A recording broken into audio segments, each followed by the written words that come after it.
So I ask you this question. Yes. Okay, if you had to pick a new era to live in, when and why?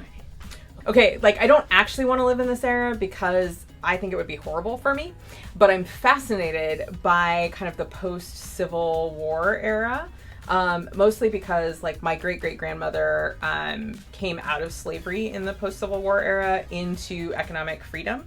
And I've always really been fascinated to like just get the opportunity to hear from her, like what that was like. And then her children like migrated through the Great Migration into the middle class, into Los Angeles. And my great grandma actually became like a civil rights leader in Los Angeles. And so there's a part of me that's kind of like, it would be really, really cool to understand that part of my history, like through real world experience. It would be really crappy for me as a woman of color to live through that era, but you know. You're brave. Yeah, we'll take always it. We can that. make it. Yeah. We can make it happen. You're so, ready to go. Yeah.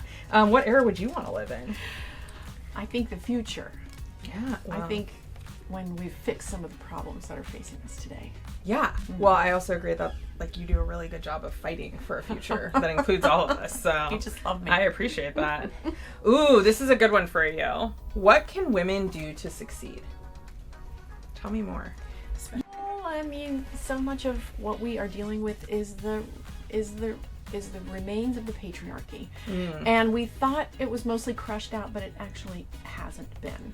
Most systems that we're operating in as women are creations of men. And we still, whether it's bodily autonomy, whether it's economic freedom, we're still dealing with fighting for our freedom. So I think what women need to do is continue to fight and advocate for each other. Sometimes we can be not as strong for each other as we are for ourselves or for our families. We you know, as women, we always tend to advocate for others, but we need to get our arms around each other, even though we may have different opinions, and really call it out that I'm standing up for women in this moment. Yeah. Well, and I love that. I mean, I think particularly as we're watching what's happening with the SAVE Act at the federal level and the disenfranchisement of women, married women in particular, from their voting rights, I think you're spot on that we have to be in this fight together if we're going to make sure that we're upholding our democracy, if we're upholding our security for our family's future. So I appreciate that for sure. Yep, we got to say it. Say it out loud. Say it out loud. Which woman of history inspires you and why? Oof. I mean, that's an easy question. one for me because the woman of history that I'm most inspired by is actually still living. I look to kind of the grace and persistence and strength of Michelle Obama. I had the privilege of meeting her in 2007, and of course you did. Even as we progress as women, as leaders in our society, that we are so privileged, and our job is to kind of look back, put a hand back, and pull folks forward with us. And so I just kind of look at her and think, wow, if you can survive being the first Black First Lady, there's nothing I can't do. Whenever I hear you testify about your bills, you talk about being, you know, the child of a mom who had a lot of struggles, you know, homeless at times, some of these things, and I am, you know, you're constantly inspiring me, honestly, to do more and do better. And now I know why. Well, because I met Michelle Obama. And it could be because it's your heart and your mind doing the best you can for other people. Yeah. Well, I think the same about you, and I'd be curious, like, who, if you had the opportunity to kind of look to a female leader, who are you kind of looking to and looking up to?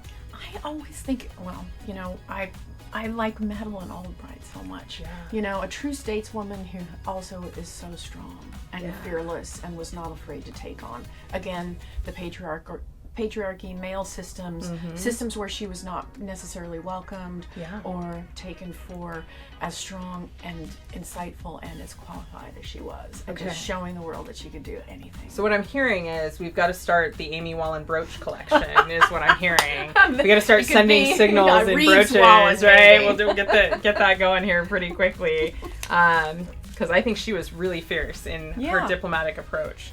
So, ooh, I like this for you in particular. What is one thing you are proud of yourself for? it's sort of like learning to ride a bike, you know. You get pushed, but then you take off by yourself. And so just coming into my own and having a voice and recognizing that my particular perspective does matter and is relevant. And you really helped me with that, because remember the way that we first connected was I looked at Representative Reeves in a meeting we were in, and my eyes filled with tears. I just felt like I don't belong here. And you were like, yes, you do. And, you know, it's been a journey, but now I realize I do belong here. Well, not only do you belong here, but you lead here. Yeah. And I think, you know, one of the things I would say is that it is so hard, particularly as women, that we are operating, as you said, in the patriarchy, right? We're operating in an institution that wasn't built for us, by us, or with our inclusion in mind. And so much of the work that we're doing isn't just about the basics that, you know, the patriarchy expects. It's about actually having to level up as women to navigate both, you know, the basic expectations, but then also all of those kind of embedded dynamics around the patriarchy and processes and systems that weren't really designed for us. And so I think your leadership as a chair in the consumer protection and the business space is just instrumental. I'm really proud of you for the work that you do as a business owner in this place to really help make sure that that is a perspective that is consistently brought to the table. Because without small businesses, without the business community, we're not going to have an economy that works best for working families. We're not going to have a place for people to go to work. And so I really appreciate that you continue to bring that perspective to the building and to balance it with, you know, how are we fighting for workers, but how are we fighting for employers? How are we, you know, providing consumer protections, but ensuring businesses can continue to operate and exist? So I really appreciate that. Oh my God, I love this one. Okay. Who is going to play you in a movie?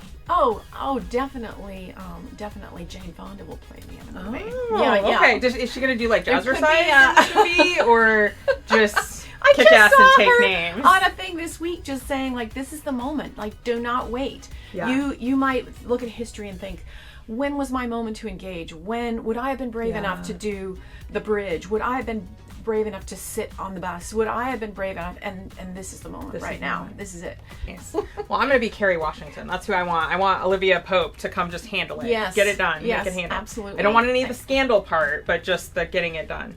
Yeah. Oh, this is good too. I thought it was my turn to ask you. No, I just like asking the questions. I have to be in control. Sorry.